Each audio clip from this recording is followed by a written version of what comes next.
Bonjour à tous et bienvenue dans cette nouvelle vidéo. Une fois n'est pas coutume, je vais faire quelque chose qui change un peu. Non, en fait, si, ça, je fais que des choses qui changent en ce moment. Mais voilà, vous le savez, d'habitude je vous donne des avis sans spoilers.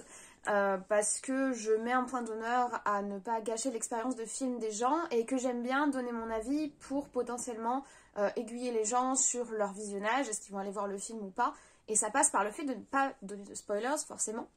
Mais voilà, suite à ma vidéo sur Eternals, j'ai eu des débats extrêmement intéressants ici, j'ai eu des débats très intéressants sur Instagram également. Et ça m'a donné vraiment envie de faire une vidéo où j'en dis plus sur mon avis et où je développe mon avis en parlant de ce qui se passe dans le film et en me basant sur des événements du film. J'ai donc décidé de faire une vidéo avec du spoil. J'aimerais aussi répondre, je sais que mon avis n'a été pas extrêmement répandu.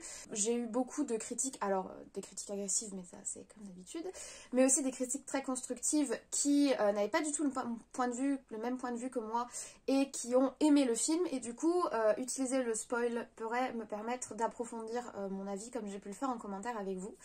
Donc voilà, d'où cette petite vidéo et je vais également tenter de vous dire, alors sans prétention aucune évidemment, je ne suis pas réalisatrice, je suis loin d'être une réalisatrice primée aux Oscars, mais sans prétention aucune, je vais essayer également de vous présenter comment moi j'aurais aimé que le film me soit proposé pour répondre justement, c'est bien de pointer du doigt les erreurs, mais c'est aussi pas mal de proposer des solutions, des choses qui nous conviendraient mieux dans notre visionnage. Voilà notre programme du jour, on va reparler d'Eternals de façon totalement différente, on se retrouve tout de suite.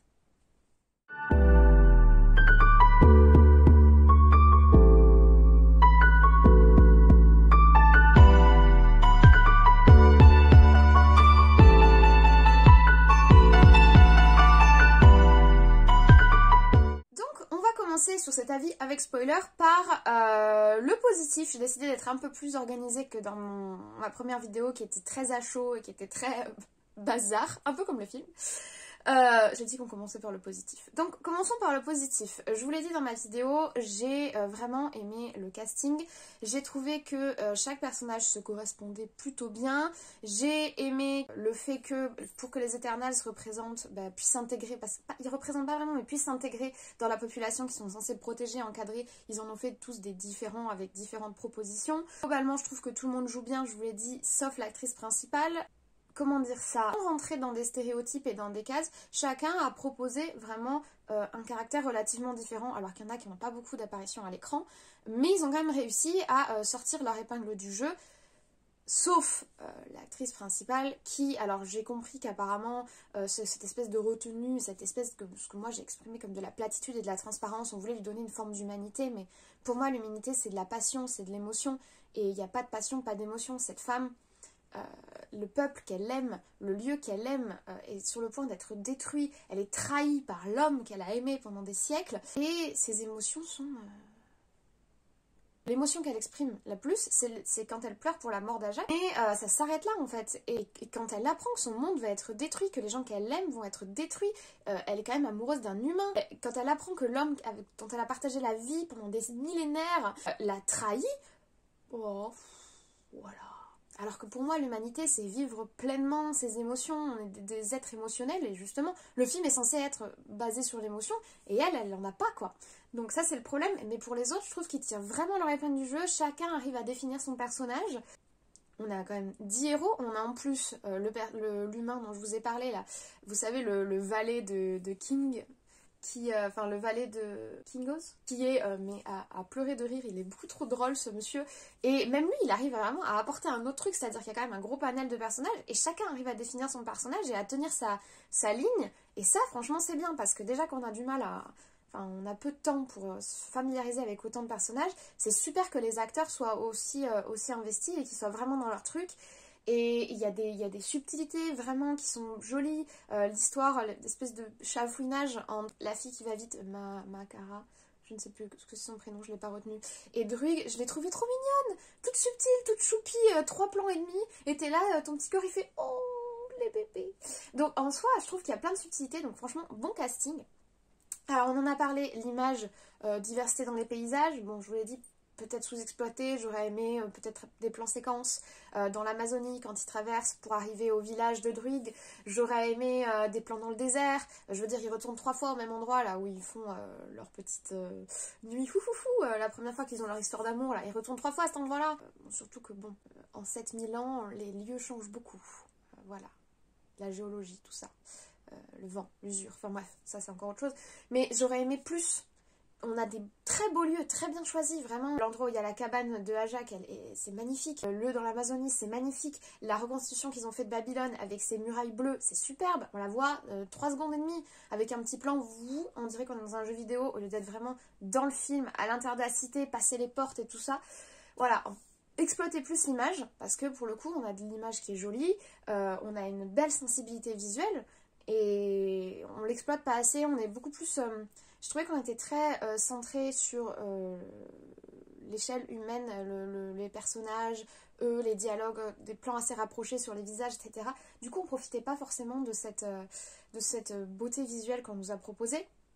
Les effets spéciaux sont pas mal, peut-être mieux réguler l'apport d'effets spéciaux, pas en mettre trop dès le début, sur les pouvoirs de Icaris, pas trop nous en mettre dès le début, sur les pouvoirs de Théna, pas tout nous balancer dès le début, parce qu'il y en a certains, en 10 minutes, les 10 secondes, 10 minutes de début de film, eh ben, on n'avait plus rien à se garder pour la suite.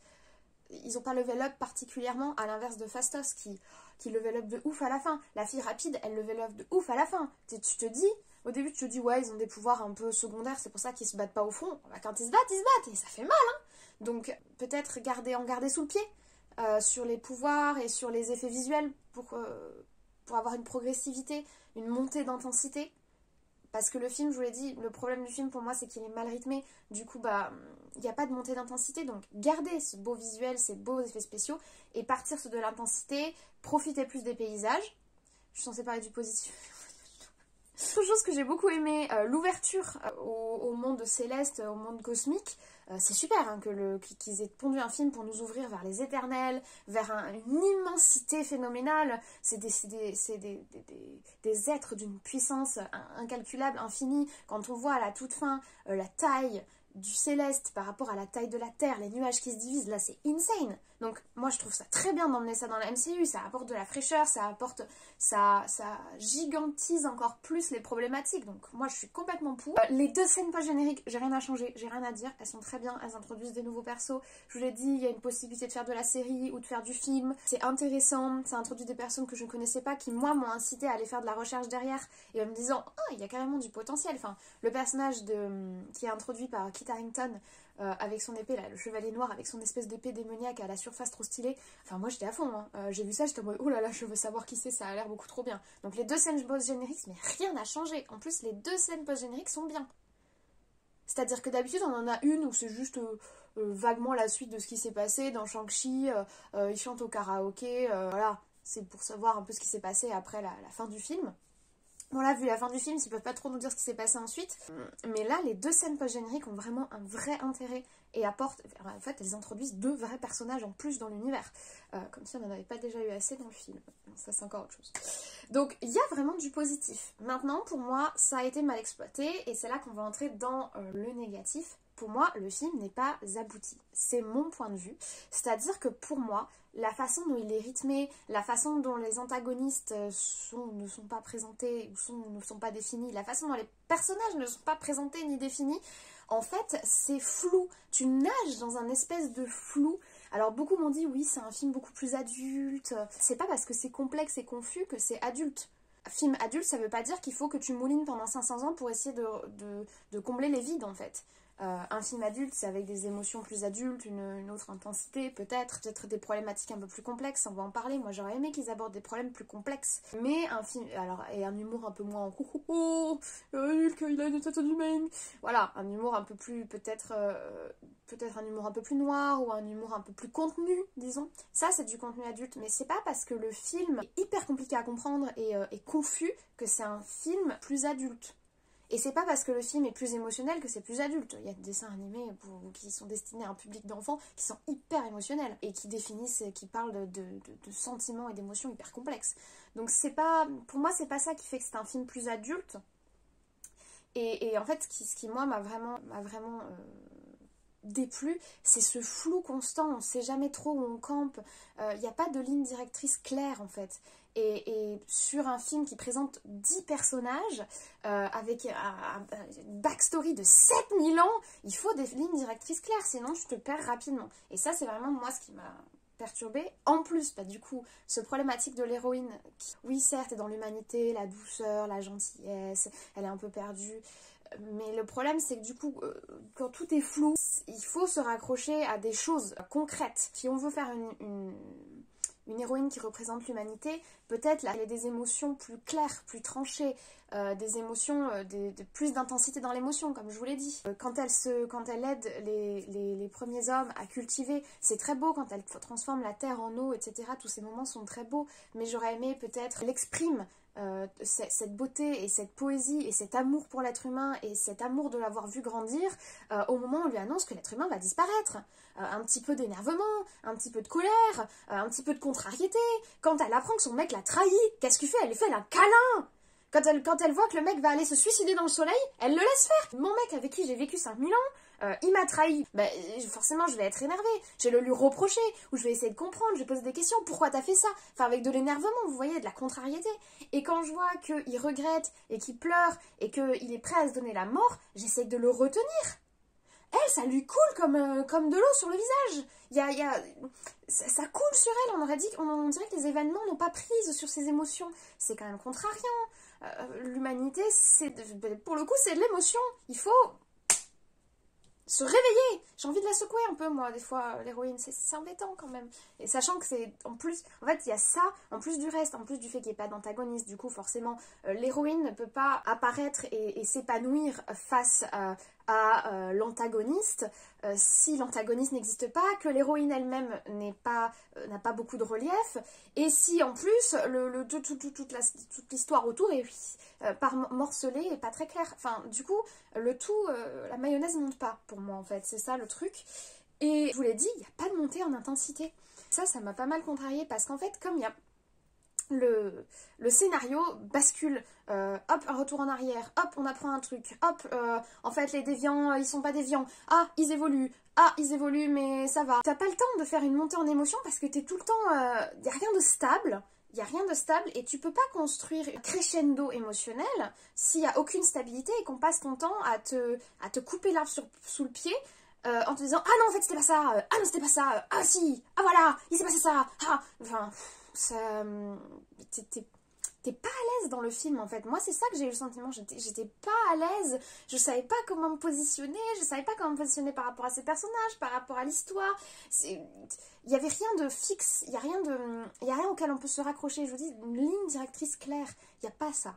Et c'est quand même très embêtant et contrariant parce que je trouve qu'il y a un gros potentiel dans le film, il y a un gros potentiel dans l'histoire qui nous est contée et dans ce qu'elle introduit, toute cette dimension cosmique, mais ce potentiel repose sur des bases qui ne sont pas solides. Voilà. En tout cas, des bases qui sont pas claires, qui sont un peu... qui s'effritent un peu. Et c'est là qu'on va partir dans la partie... Comment j'aurais aimé voir ce film, en fait? Qu'est-ce qui m'aurait séduite dans ce film? Je pense qu'on peut garder les mêmes éléments, enfin en enlever quelques-uns qui, moi, me paraissent inutiles, mais garder les mêmes éléments et juste faire la cuisine d'une autre façon. Disons que moi, j'aurais bien vu ce film en 3 parties, il dure 2h30, donc on a le temps de bien poser 3 parties. J'aurais bien vu 3 parties, c'est-à-dire qu'une première partie, le même début, arrivée des Éternels sur Terre, et ensuite... là, on fait leur backstory. C'est-à-dire que là, on va à Babylone voir Gilgamesh en Mésopotamie, peut-être un petit peu d'Athéna dans la cité d'Athènes. Dans la cité d'Athènes, on peut voir la petite qui raconte l'histoire de Icare, l'homme qui a touché le soleil, enfin qui est allé trop près du soleil. Donc là, on rejoint cette notion de mythologie. Hop, on avance un peu plus dans le temps. Là, on peut mettre, ça rien... Druig, alors Druig il a, enfin ça, je pense que ça ressemble à Druide, il a des pouvoirs, donc le mettre, si on veut le mettre dans Tenochtitlan chez les Aztèques, là on voit que hop, ils vont là où sont les déviants, ils continuent, c'est-à-dire on continue à voir qu'il y a des combats contre les déviants, mais on voit on découvre les pouvoirs de Druig. À un autre moment, on va peut-être ailleurs dans le temps. En continuant d'avancer chronologiquement, on découvre les pouvoirs de la fille rapide. Là, on peut justement introduire Phastos qui apprend, comme on a vu, la roue, je sais pas quoi. C'est-à-dire que faire une espèce de petit pas par petit pas chronologique, peut-être avec une petite voix off. Siècle après siècle, nous avons continué de protéger les humains des déviants.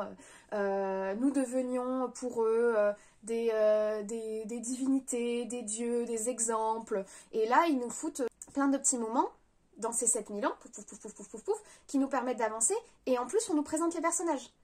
Lui fait ci, lui fait ça, il s'appelle comme ça, c'est son pouvoir, il s'appelle comme ci, c'est son pouvoir, hop hop hop, ça sur une 20-30 minutes. Moi ça m'aurait pas du tout gêné, j'aurais vraiment aimé voir Athéna à Athènes. J'aurais vraiment aimé en savoir plus sur cette fille rapide dont je me souviens jamais le nom. Savoir, du coup il doit y avoir des légendes sur elle, puisque tous les autres ont inspiré des mythologies. Celui qui devient un héros du cinéma indien, on pourrait peut-être introduire une espèce de petite backstory sur comment il a commencé. Ou alors justement, lui, par exemple, ne pas le présenter là-dedans, mais introduire par lui le présenter un peu plus tard, dans une seconde partie.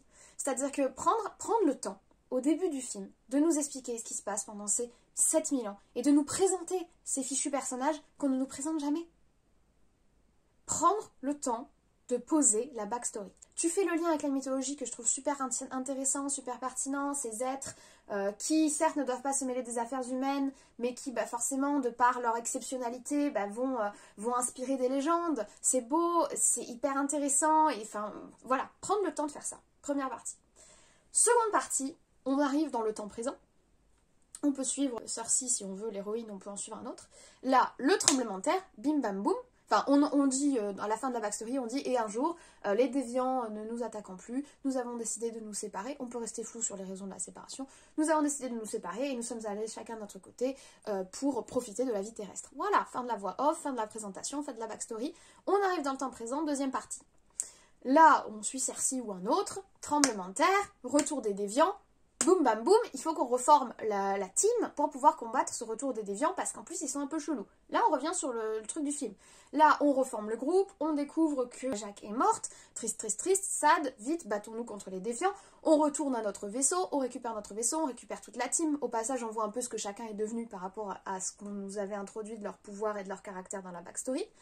On retrouve notre vaisseau et là, gros fight contre les déviants, c'est-à-dire que pour le moment, depuis le début du film, l'antagoniste, c'est les déviants. C'est les bad guys. Donc, on continue, là, sur 1 heure, on se retrouve, machin, qu'est-ce qu'on est devenu. Hop, on retrouve notre vaisseau, on retrouve machin, on remet nos uniformes, machin, machin, bidule. Hop, et on va castagner du déviant. On castagne du déviant, en plus on manque en epicness, petit à petit, hop, on se reforme, machin, on se retrouve, les relations. Là, on peut développer le relationnel personnage dans cette partie-là. On développe la storyline de Gilgamesh et Téna, on peut parler un petit peu de ses problèmes de mémoire, du coup, on introduit le truc. On voit la petite friction qu'il y a entre Cersei et Ikaris, parce qu'ils ont une histoire. On est au courant qu'ils ont une histoire, puisqu'on nous l'a mis dans la backstory. Près de l'émotionnel, les personnages, on les a déjà présentés, on sait d'où ils viennent, on sait ce qu'ils font. Donc là, on va s'intéresser à leur vie de maintenant, leurs émotions de maintenant, ils reforment leur groupe, et là, castagnage de déviants, donc grosse baston déviant, l'antagoniste. On est déjà à 1h30 de film, donc c'est bien. Grosse baston au bout d'1h30 de film, je pense que ça me paraît bien. Grosse castagnage de déviants. Sauf que, à la fin du combat contre les déviants, boum, rebondissement, le déviant mutant chelou, il nous apprend qu'en fait, lui aussi, il a été créé par le Céleste, et que, en fait, il est une victime du Céleste, et qu'ils ne veulent que survivre. Questionnement. Hop, on retourne au vaisseau, questionnement entre les membres des Célestes. Qu'est-ce qu'on fait? On n'a qu'à interroger la bouboule. On interroge la bouboule comme elle fait à un moment, sauf qu'elle le fait pas, enfin elle le fait à un moment confus, alors que là, après le gros combat, on a appris que en fait, peut-être les déviants, ils n'étaient pas super méga méchants. On cherche des réponses, on interroge la bouboule. On interroge la bouboule, on parle au Céleste Géant Rouge. Le Céleste Géant Rouge nous révèle la story de d'où viennent les déviants, d'où viennent les Célestes et que va devenir la planète Terre. Et là, on en arrive à une sorte de questionnement. On en arrive à une question, c'est-à-dire, et c'est là que ça devient adulte, c'est là qu'on apporte une réflexion intéressante, faut-il arrêter l'émergence ? A-t-on le droit? C'est une question de bien ou de mal en fait, de la même façon que Thanos avait introduit cette opposition entre laisser vivre toutes les espèces mais mâles ou accepter d'en tuer la moitié au nom du au nom du bien commun. C'était un super questionnement intellectuel.